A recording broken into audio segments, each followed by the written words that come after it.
예루살렘에 도착한 지 얼마 되지 않아서 감옥에 갇히게 됩니다. 그리고 오늘 24장 전체도 바울이 감옥에서 일어난 일들을 기록한 성경이 바로 오늘 본문의 말씀입니다. 감옥에 있는다라는 것은 그때도 그렇고 지금도 그렇지만 참 어려운 일이죠. 자유를 빼앗을 뿐만 아니라 어떤 일을 행할 기회조차도 박탈하는 것이 감옥입니다. 그래서 감옥에 갇혀 있는 것을 좋아하는 사람들은 없을 것입니다. 얼마 전에 TV를 봤는데 무슨 잘못을 해서 감옥에 들어갔는데 형량이 9년 8개월이 나왔다 그래서 10년에 맞춰달라고 4개월 더 언도해달라고 했던 사람이 있었다는 얘기는 들었습니다. 그런데 그렇게 마음대로 되지는 않죠. 감옥에 갇혀 있는 것을 좋아하는 사람은 없을 것입니다. 바울도 여러 번 바울의 감옥에 갇혔죠. 그가 감옥에 갇혀 있는 것은 우리가 알다시피 사회적인 어떤 법규를 어겨서도 아니고요, 크나큰 잘못을 하거나 문제를 일으켜서 갇힌 것이 아니라 하나님의 복음을 열심히 전하다 보니까 어느 순간에 감옥에 들어가게 된 것입니다. 우리 감옥에 복음을 전하다 감옥에 들어갔다. 한 걸음 좀 뒤로 물러나서 보면 좀 신앙적인 낭만이 있지 않습니까? 하나님의 복음을 열심히 전했는데 감옥에 들어갔다. 하나님께서 주신 사명을 감당하다가 감옥에 들어갔다. 하나님을 저도 처음 만났을 때 하나님 앞에서 그런 기도를 했던 것 같아요. 지금은 그렇게 기도 안 하는데, 하나님, 감옥에는 들어가기 싫고요, 순교를 할 수 있게 해주세요 그랬는데 참 어리석은 기도였다라는 생각을 해봅니다. 그 정도로 하나님의 복음을 애쓰다가 복음에 가득한 사람이 하나님의 복음을 전하다 감옥에 들어가는 것은 멋져 보일 수도 있습니다. 그런데 사실 감옥은 현실이죠. 두려움이 가득한 곳이고요. 또 감옥에, 이 시대에 또 감옥에 갇혔다는 것은 그 앞날을 알지 못하는 겁니다. 지금처럼 감옥에 갇혔으면 일정한 형량을 어떤 법규에 따라 내리는 것이 아니라 어떤 황제가 통치를 하느냐, 또 어떤 사람이 판단을 내리냐에 따라서 그 형량이 왔다 갔다 하고 또 심지어 죽을 수 있을 정도로 그 판결을 내릴 수가 있다는 것이죠. 그렇기 때문에 감옥에 들어간다라는 것은 좌절과 절망이 가득한 곳입니다. 바울에게도 그랬을 것 같습니다. 바울도 감옥을 두려워하지는 않았지만 그렇다고 해서 그 감옥 생활을 좋아하지는 않았을 것 같습니다. 근데 특별히 오늘 본문에 나타난 벨릭스라는 그 유대의 통치자가 있는 상황 속에서 감옥에 들어간다는 것은 참 쉽지 않은 일입니다. 벨릭스가 어떤 사람이냐? 노예 출신의 총독이에요. 노예에서 해방돼 갖고 나중에 총독이 됐는데요, 탐욕이 가득한 사람이다라고 이야기합니다. 또 26절, 오늘 읽은 26절 보니까 바울을 감옥에 가두고 억류한 이유가 이 돈을 받을까 하는 생각에서 가뒀다라고 기록을 하고 있습니다. 정치적인 욕망도 있었습니다. 27절 보니까 유대인의 마음을 얻고자 하는 생각에 바울을 가둬놨습니다. 바울은 이러지도 못하고 저러지도 못하는 상황 속에 있었어요. 이 바울이 맨 처음에는 어떠했습니까? 감옥에 들어갔을 때 로마에 가서 복음을 전할 그런 명분으로 감옥에 들어가고 그 갈 길을 기다렸는데 그렇게 되지 못한 것이죠. 2년 동안이나 그 가이사랴라는 지역의 감옥에 가둬져 있었다라는 것입니다. 벨릭스는 어떤 사람이냐? 잔혹한 사람이었습니다. 로마의 역사가 타키투스라는 사람이 이 벨릭스에 대해서 자세히 기록하고 있는데요, 폭군이었다라고 기록합니다. 그리고 유대인을 학살하기를 기뻐하면서 학살했다라고 기록합니다. 많은 사람은 1000명이 넘는 수많은 유대인들을 그냥 학살을 했다고 합니다. 그렇기 때문에 사도 바울 한 사람쯤은 죽이는 것은 일도 아니죠, 이 사람에게. 어쩌면 바울은 풍전등화의 상황에 있었습니다. 그럼에도 불구하고 바울의 마음과 생활은 담담했습니다. 그를 고소한 유대인과 대제사장들 사이에서도, 또한 폭군인 벨릭스 앞에서도 담담하게 자신을 변론하고 또 더 나아가서 하나님의 복음을 전하는 것을 보게 됩니다. 어떻게 그럴 수 있을까요? 제가 만약에 감옥에 갇혔다, 그리고 빨리 판결을 받아서 로마를 가든지 어떻게 된다면은 별 문제가 안 되겠지만 계속 그냥 정체되어 있는 2년이라는 시간이 있다. 어떻게 될지도 모르는 상황 속에서 그러면 하나님 앞에 불평했을 것 같습니다. 하나님 어떻게 된 일입니까? 하나님께서 로마에 가서 복음을 전하게 하셨다 약속하시지 않았습니까? 하면서 불평과 불만을 토로했을 수도 있습니다. 그런데 바울은 그렇게 하지 않았어요. 담담하게 자기가 할 수 있는 일들을 해나갔다는 것이죠. 왜 바울이 그렇게 할 수 있었습니까? 바울에게만 하나님께서 주신 특별한 능력이 있기 때문에 그러한 일을 했을까요? 그렇지는 않은 것 같습니다. 그 사람도 한 사람의 신앙인이죠. 하나님 앞에서 복음을 가지고 살아가는 한 사람에 불과하다는 것입니다. 그가 감옥에 갇혔음에도 불구하고 불평하지 아니하고 그 삶을 살아갈 수 있었던 이유는 어떠한 상황, 어떠한 환경 속에서도 하나님을 섬기는 법을 알았기 때문에 사도 바울은 그 어려운 상황 속에서도 자신의 삶을 담담하게 살아갔다는 것이죠. 빌립보서 4장 11절 12절 말씀 보면 바울은 이렇게 고백합니다. 내가 궁핍함으로 말하는 것이 아니라 어떠한 형편에든지 나는 자족하기를 배웠노니 나는 비천에 처할 줄도 알고 풍부에 처할 줄도 알아 모든 일 곧 배부름과 배고픔과 풍부와 궁핍에도 처할 줄을 아는 일체의 비결을 배웠노라라고 기록합니다. 그러니까 어떠한 상황이 내게 오더라도 그곳에서 하나님을 섬기는 법을 나는 배웠다라는 것이죠. 우리도 이러한 배움이 있습니다. 배움이 필요합니다. 좋은 일이 계속되면 하나님을 잘 섬기고 또 나쁜 일이나 억울한 일이 생기면 하나님을 부인하고 또 하나님을 외면하는 것이 우리의 삶의 모습이 아닙니까? 내가 열심히 기도했는데 응답해 주지 않아요. 그러면 하나님 앞에서 투정 부리고 멈춰 있어요, 신앙을. 사도 바울은 그렇게 하지 않았다는 것이죠. 어떠한 상황 속에서도 하나님을 섬기는 법을 사도 바울이 알았다는 것입니다. 우리 또한 이 사도 바울과 같이 어떠한 상황, 좋은 상황이든 나쁜 상황이든 좀 엄청난 상황이든 상관없이 하나님 앞에서 하나님을 섬기는 법을 우리는 배워야 된다는 것이죠. 그게 사실 신앙생활인 것 같아요.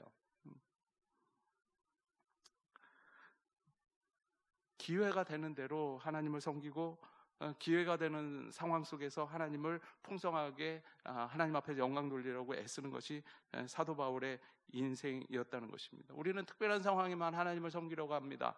교회에서 봉사를 한다든지 아니면 단기 선교를 떠난다든지 아니면 수련회나 부흥회를 준비한다든지 이럴 때 하나님을 섬긴다, 또 하나님의 일을 열심히 한다라고 생각하고 또 열심히 하는 경우도 있습니다. 물론 그것도 마찬가지 하나님을 섬기는 일이지만 하나님께서 우리에게 요청하시는 섬김은 단순히 그러한 일보다는 우리의 삶 안에서 하나님 앞에서 살아가길 원하신다라는 것이죠. 사도 바울도 그렇죠. 하나님의 복음을 증거하고 많은 사람들 앞에서 예수 그리스도에 대해서 증언할 때만 하나님을 섬긴 것이 아니었다라는 것이죠.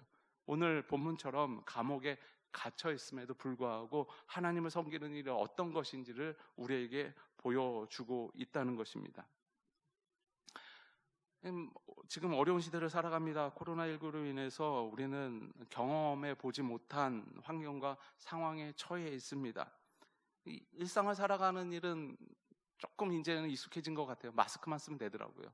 마스크를 안 쓰면 버스도 안 태워주는데 마스크만 쓰면 다 웬만큼은 일상을 살아갈 수 있는 것 같아요. 그리고 막는데도 대충 없는 것 같습니다. 이상한 데 아니면 그리스도인들이 가지 못할 장소는 다 막고 있어서 거기만 안 가면 돼요. 그래서 일상은 어느 정도 회복이 된 것 같아요. 완전한 회복은 아니죠. 경제적으로나 이런 여러 가지 부분은 어렵지만 우리가 평상시에 살아가는 일들을 중에서 안 하는 것들은 이제는 별로 없는 것 같습니다. 그런데 신앙생활은 어떻게 해야 될지 참 어려운 상황에 처해 있죠. 잘 모르겠습니다. 예배를 드리고 서로 교제하고 신앙을 함께하는 것조차 어쩌면 복잡하게 생각을 해야 되는 상황에 처해 있는 것이 바로 지금의 현실이라는 것이죠. 여기서 우리는 사도 바울의 지혜를 배워야 합니다. 사도 바울은 어쩌면 아무것도 할 수 없는 상황이 이제 감옥에 갇혀 있다라는 것이. 뭘 해야 되지? 어떻게 해야 되지? 또 감옥을 나가면 내가 어떻게 사역을 할까? 이런 여러 가지 생각을 하게 되겠죠, 그 안에. 근데 사도 바울은 그런 생각을 안 했던 것 같습니다. 지금 내가 감옥에 있기 때문에 감옥에서 할 수 있는 일을 찾아서 행했다는 것이죠. 그래서 주변에 누가 있었습니까? 벨릭스를 본 거죠. 벨릭스. 또 벨릭스도 이 사도 바울을 찾았고요.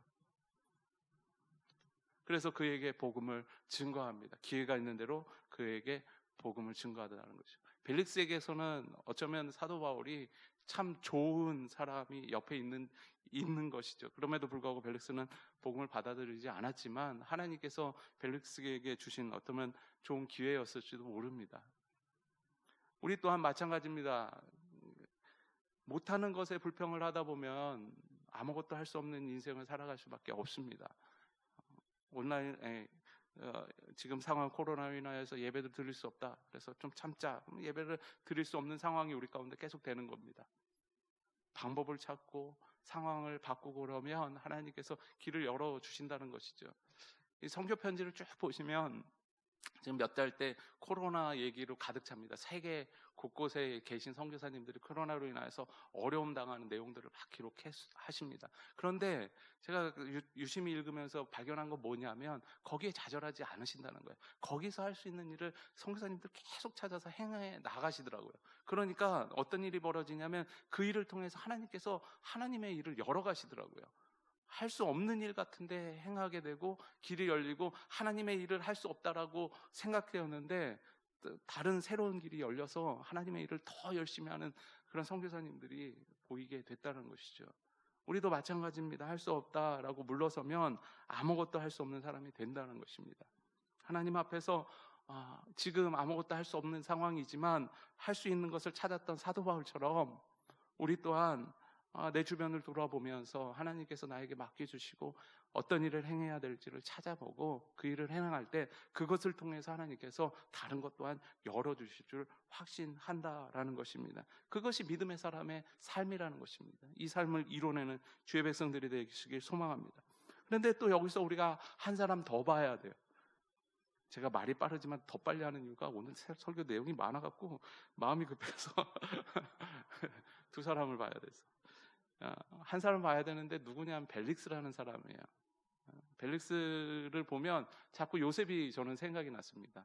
노예였다가 총독이 됐고 요셉도 마찬가지 노예였다가 애굽의 총리가 됐죠. 물론 뭐 그 발박 올라가는 상황은 완전히 달랐습니다.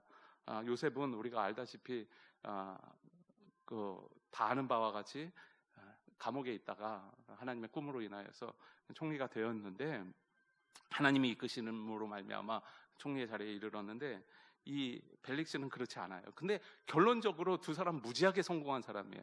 우리가 부러워할 정도로 무지하게 성공한 사람이죠.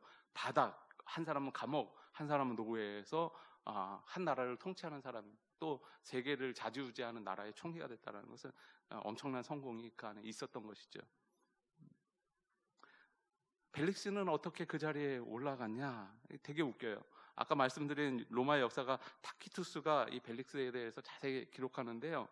이 사람이 노예에서 해방될 수 있었던 것은 황제 글라디우스의 어머니에게 환심을 샀다고 해요. 아마 황궁에서 생활했던 노예였던 것 같아요. 그래서 이 어머니가 황제의 어머니가 노예에서 풀어줬어요. 그러다가 이 황제랑 가까이 하게 돼서 황제에게 아주 입에 담지도 못할 나쁜 놀이를 가르쳐 줬어요. 황제에게. 그래서 황제가 그것이 너무 마음에 들어서 총독을 시켜준 거예요. 그래서 갑자기 이 사람이 출세의 길로 올라간 거죠. 엉터리였습니다. 준비되지 않았던 사람이 벨릭스였어요. 그러니까 자기의 마음에 안 드는 사람을 가차없이 죽이기도 하고요. 그리고 자기가 마음에 드는 여자가 생기면 취했습니다. 이 오늘 본문에 읽은 드루실라라는 여자도 원래는 다른 남자랑 결혼했던 여자예요. 그런데 그 사람과 이혼하고 세 번째 아내로 맞아들였습니다. 참 자기가 원하는 것이 있으면 다 가지려고 했던 사람이 이 사람이었습니다. 공의로움도 없고요. 아무것도 욕망만 그 마음간에 가득한 사람, 또 바닥을 경험했던 사람이기 때문에 그 행동이 아주 잔혹한 사람이 바로 이 벨릭스라는 사람이었다는 것입니다. 그런데 그에게 하나님께서 삶의 기회를 바꿀 그 기회를 허락해 주셨다라는 것이죠. 22절 오늘 읽지는 않았지만 22절 보면 이런 말씀이 있습니다. 아마 유대에서 오랫동안 총독을 해서 그런지 벨릭스가 이도에 관한 것을 더 자세히 아는 거로 연기하여 이르되, 그러니까 그 구약 성경과 하나님에 대해서 알았던 것 같아요. 이미 이 벨릭스는 알고 있었던 것 같습니다. 그리고 이 결혼했던 그 드루실라라는 여자는 어떤 여자였냐면 유대 여자였다는 것입니다. 그래서 복음과 아주 가까이 있었던, 그리고 하나님과 아주 가까이 있었던 사람이 바로 벨릭스였습니다. 그리고 결정적으로 이 사도 바울을 만나게 해 주셨다라는 것이죠. 사도 바울을 통해서 하나님의 복음을 듣게 됐습니다. 25절 말씀 보면 바울이 의와 절제와 장차오는 심판을 강론하니, 그리고 그 위에 24절 말씀 보면 그리스도 예수 믿는 도를 듣거늘 이라고 기록합니다. 복음의 역사를 그가 들었다는 것입니다. 그것도 더 어느 정도로 들었냐면 2년 동안 사도 바울에게서 듣게 됐다는 것입니다. 만약 지금 사도 바울이 살아있다면 그에게 많이 몰러가서 하나님의 말씀이 어떤 것이냐 들으려고 애를 쓴 사람이 많았겠죠. 그것도 2년 동안. 사도 바울이 2년 이상 머문 도시가 그렇게 많지 않아요. 두세 개 정도밖에 안 되고 계속 끊임없이 돌아다녔습니다. 그런데 이 사도 바울을 옆에 두고 맞춤형 성경 공부를 할 수 있는 기회가 벨릭스에게 있었습니다. 그럼에도 불구하고 그는 그 기회를 잡지 못했습니다.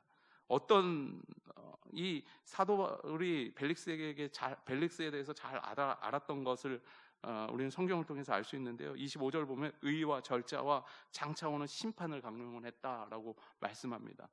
이 벨릭스는 불의한 사람이었습니다. 자신의 뜻이, 자신의 기준이, 자신의 생각이 모든 것의 기준이 되는 사람, 불의한 사람이었어요. 그래서 의에 대해서 가르쳤고요, 절제에 대해서 탐욕과 욕망이 가득한 사람이었습니다. 그래서 절제에 대해서 가르쳤고, 그리고 장차오는 심판, 이거는 예수 믿는 사람 누구나 깨어 있어야 될 부분이기 때문에 그것을 가르쳤던 것 같아요. 이처럼 벨릭스에게 딱 맞는 어떤 공부, 어쩌면 말씀을 준비해야 하고 사도 바울이 2년 동안 그를 위해서 가르쳤다는 것입니다. 그럼에도 불구하고 벨릭스는 어떻습니까? 움직이지 않았죠. 바울이 건성건성하는 사람 아니잖아요.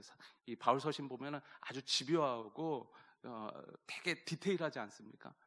그처럼 벨릭스에게도 아마 이렇게 서신서를 쓰듯이 아마 복음을 증거하고 또 예수 그리스도에 대해서 자세히 강론했을 것입니다. 그럼에도 불구하고 그는 복음을 받아들이지 않았습니다. 후에 이 벨릭스가 어떤 인생으로 마무리하냐면, 유대학자 요세푸스에 의하면 그런 말년에 그 유대인들이 이 사람을 고소를 해요, 로마에. 그래서 이 사람이 로마로 압송되었습니다. 그래서 다시 거기서 노예가 돼서 인생을 마감하게 됩니다. 참 비참한 인생으로 종말하는 게 이 벨릭스였다는 것입니다. 벨릭스는 2년 동안 바울을 통해서 복음의 기회, 또한 복음을 통해서 삶을 바로잡을 기회를 가졌습니다. 그런데 그 기회를 잡지를 못했습니다. 왜 그 기회를 잡지 못했을까요? 25절 말씀 보면 이 벨릭스가 이렇게 바울에게 이야기합니다. 대답하되 지금은 가라. 내가 틈이 있으면 너를 부르리라 라고 말씀합니다. 예수님의 초청을 연기한 거죠. 하나님의 복음을 들은 다음에 더 들을게 하고 밀어냈다는 것입니다. 우리도 하나님 앞에서 하나님의 초청을 연기할 때가 있지 않습니까? 다이어트는 내일부터 하는 거라면서요. 맛있는 음식. 그 사람은 절대로 살이 안 빠지잖아요. 그렇죠? 네. 하나님 앞에서 순종도 내일 하는 거라면서요. 네. 그러면 우리의 신앙이 날카로워지지 않습니다. 우리의 영혼에 비계덩어리가 가득 찼는데 그것을 어떻게 합니까? 하나님께서 끊임없이 말씀을 통해서 우리를 초청하고 있다는 거예요. 삶을 변화시키는 대로 초청하고 계십니다. 그런데 우리가 그 초청에 즉각적인 반응을 하지 않고 내일로 미루면 우리는 무뎌지고, 또 벨릭스처럼 구원에서 멀어지지는 않겠지만 하나님을 아는 것에서 멀어질 수밖에 없다라는 것입니다. 하나님은 끊임없이 우리를 초청하십니다. 예배를 통하여서, 말씀을 통하여서, 또한 누군가를 만남을 통해서 하나님의 길이 어떤 것인지, 또 하나님의 뜻이 어디에 있는지, 또한 하나님을 어떻게 대해야 되는지 끊임없이 우리에게 말씀하십니다. 그런데 우리가 다음으로 미루어서 더 이상 하나님의 소리가 들리지 않는 상황까지 이르게 됐다라는 것이죠. 하나님 앞에서 순종을 밀어버리면 은혜도 미뤄진다는 사실을 기억해야 합니다. 기도를 밀어버리면 응답도 미뤄집니다. 그리고 예배를 밀어버리면 성령께서 우리에게 주시는 감동 또한 미뤄진다라는 사실을 기억해야 합니다. 벨릭스는 사도 바울을 통한 주님의 초청을 미뤘습니다. 그 결과 어떻게 됩니까? 비참한 인생으로 마무리하게 됐다는 것입니다. 고린도후서 6장 2절 말씀 보면, 보라 지금은 은혜 받을 만한 때요, 보라 지금은 구원의 날이로다. 이 말씀 우리가 항상 기억해야 합니다. 미래도 아니고 바로 지금이라는 거예요. 지금이라는 것은 내가 밥을 먹을 때일 수도 있고요, 내가 길을 걸어갈 때일 수도 있고요, 잠을 자려고 침대에 누우려고 하는 순간일 수도 있다는 거예요. 그게 지금입니다. 근데 그 지금에 은혜를 주시겠다 하나님께서 약속하신 것이고요, 또한 그 지금에 구원을 베풀어 주시겠다라는 하나님의 약속이 거기에 있다는 것입니다. 벨릭스는 그것을 선택하지 못하고 그 기회를 스스로 발로 차 버렸다라는 것입니다. 그리고 또 하나, 벨릭스가 비참한 말로를 걷게 되는 이유가 하나 더 있는데요. 그래서 26절입니다. 동시에 또 바울에게서 돈을 받을까 바라는 고로 더 자주 불러 같이 이야기했다라고 말씀합니다. 2년 동안 잡아놓고 풀어주지 않는 이유가 두 가지가 있는데, 첫째는 27절 말씀처럼 유대인의 마음을 얻고자 하도 사람을 죽여대니까 유대인들도 민심이 돌아서는 것이죠. 그 마음을 잡고자 유대인들이 싫어하는 바울을 붙잡아 놓은 거죠. 그리고 또 하나는 바울을 보니까 찾아오는 사람들이 좀 재력 있는 사람들이 찾아왔나 봐요. 자세히 성경은 기록하지 않지만 많은 사람들이 아마 바울을 찾아왔을 것 같습니다.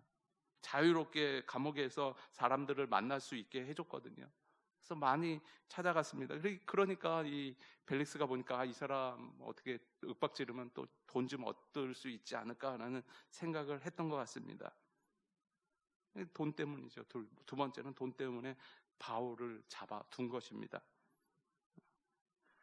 바울이 벨릭스를 만나서 이야기해 나가는 이유는 무엇입니까? 그 영혼을 얻고자 바울은 벨릭스와 이야기를 나눕니다. 그런데 벨릭스는 바울을 만나는 이유가 무엇입니까?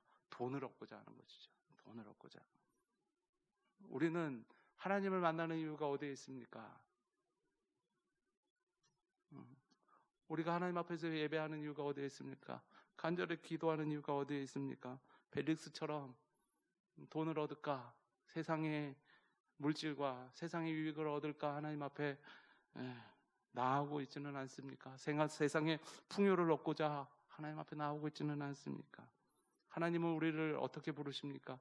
우리의 영혼을 얻고자 하나님께서 날마다 예배 가운데 불러주신다라는 사실을 기억해야 합니다. 그래서 하나님이 우리에게 주신 길을 걸어야 되는 것이죠. 벨릭스는 안타깝게도 그런 길을 선택하지 못했습니다. 그 탐욕이, 그리고 세상의 물질이 하나님께 가는 길을 완전히 막아버렸다는 것입니다. 결국은 그것으로 인해서 그 사람이 비참한 최후를 얻게 됩니다. 우리는 어떻습니까? 하나님 앞에 가까이 가는 것, 그것을 막는 것이 어떤 것이 있습니까? 하나님보다 더 크게 생각하는 것이 어떤 것이 있습니까? 내려놔야죠. 사도 바울도 동일한 경험을 하지 않았습니까? 다메섹으로 가는 도중에 예수 그리스도를 만납니다. 그런데 그는 그 기회를 잡았어요. 그래서 새로운 인생, 그러니까 하나님께서 인정하는 인생으로 변화됐습니다. 그 삶을 살아갔습니다. 그런데 안타깝게도 하나님께서 보내주신 이 사도 바울을 벨릭스는 눈치채지 못하고 그저 그 삶을 자신이 생각하고 자신이 붙들었던 삶을 살아갔다는 것이죠. 결국은 그래서 그는 멸망하게 됐습니다.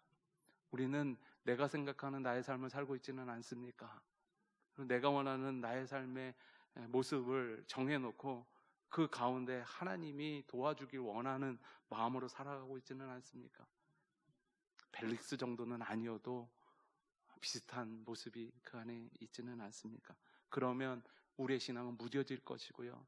또한 하나님이 어떻게 역사하신지, 또한 하나님이 우리를 통해서 어떤 일을 이루시고자 하는 그 일을 눈치채지 못하는 인생이 될 수밖에 없을 것입니다. 사도 바울처럼 우리는 날마다 우리 자신을 말씀으로 또한 하나님께 순종함으로 말미암아 새롭게 해야 합니다. 그리고 그 새로움을 통하여서 날마다 더 풍성한 하나님의 은혜와 하나님의 사랑을 누려야 하는 것이 그리스도인의 모습입니다. 오늘 바울과 벨릭스 두 사람을 함께 살펴봤습니다. 우리는 어느 길을 가겠습니까? 당연히 이 자리에서는 바울이라고 이야기할 것입니다. 일상 속에 하나님의 은혜를 누리시기 바랍니다. 그리고 어떠한 상황이 있든 거기에 하나님께서 우리를 향한 하나님의 뜻이 있음을 기억하십시오. 사도 바울은 아무것도 할 수 없는 감옥에서조차도 하나님의 일을 찾고 해냈습니다. 지금 우리에게 필요한 것이 이 사도 바울의 영성입니다. 그리고 벨릭스가 거절했던 그 이유들이 우리 가운데서 사라져야 하나님의 뜻이 우리 안에서 밝게 인도되어지는 길이 될 것입니다. 그것을 우리는 주의 백성들이 되시길 소망합니다. 우리 이 시간에 함께 기도하겠습니다.